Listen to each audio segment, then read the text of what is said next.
છોટાઉદેપુરમાં 8 વર્ષથી કાચા મકાનમાં ચાલતી શાળાઓને મળી છે હવે સુવિધા। વિદ્યાર્થીઓ કન્ટેનર શાળા થકી સર કરશે શિક્ષણનું નવું સોપાન।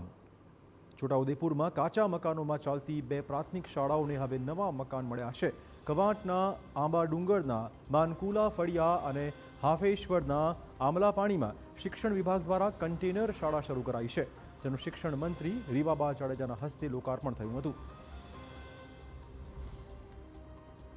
કે અહીં કશું જ નહોતું, મતલબ પાકું મકાન જ નહોતું, જે ઝૂંપડામાં છોકરાઓ ભણતા હતા।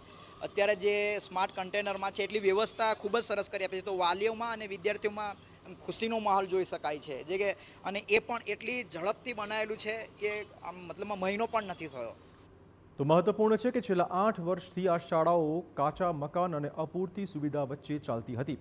શાળાઓની દયનીય સ્થિતિ મીડિયામાં પ્રકાશમાં આવ્યા બાદ સરકારે નોંધ લીધી અને સરકારે બંને શાળાઓ માટે વૈકલ્પિક વ્યવસ્થા ગોઠવી આપી છે। આ સાથે પાકું મકાન બનાવવાની પણ પ્રક્રિયા હાથ ધરાઈ છે, ત્યારે જૂના અને જર્જરિત ઝૂંપડામાં ભણતા આદિવાસી બાળકો માટે હવે શિક્ષણની નવી સફર શરૂ થતાં ભારે ઉત્સાહ પણ જોવા મળ્યો હતો।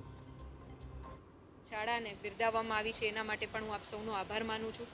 આ જ રીતના આવનારા સમયમાં આ પ્રકારના જે ક્લસ્ટરવાળા ગામો છે, ખૂબ અંતરિયાળ વિસ્તારો છે, ટોપોગ્રાફી પ્રમાણે ભૌગોલિક પરિસ્થિતિના કારણે ક્યાંક ને ક્યાંક પ્રોપર સ્ટ્રક્ચર ઇન્ફ્રાસ્ટ્રક્ચર જે ડેવલપ કરવું છે કઠિન થતું હોય, ત્યાં બાળકોનું ભવિષ્ય છે એ શિક્ષણના માધ્યમથી આગળ વધારી શકાય, એ માટે થઈને આ નવો કન્સેપ્ટ જ્યારે અમલીકરણ થયો છે, ત્યારે પુનઃ હું સૌનો હૃદયપૂર્વકનો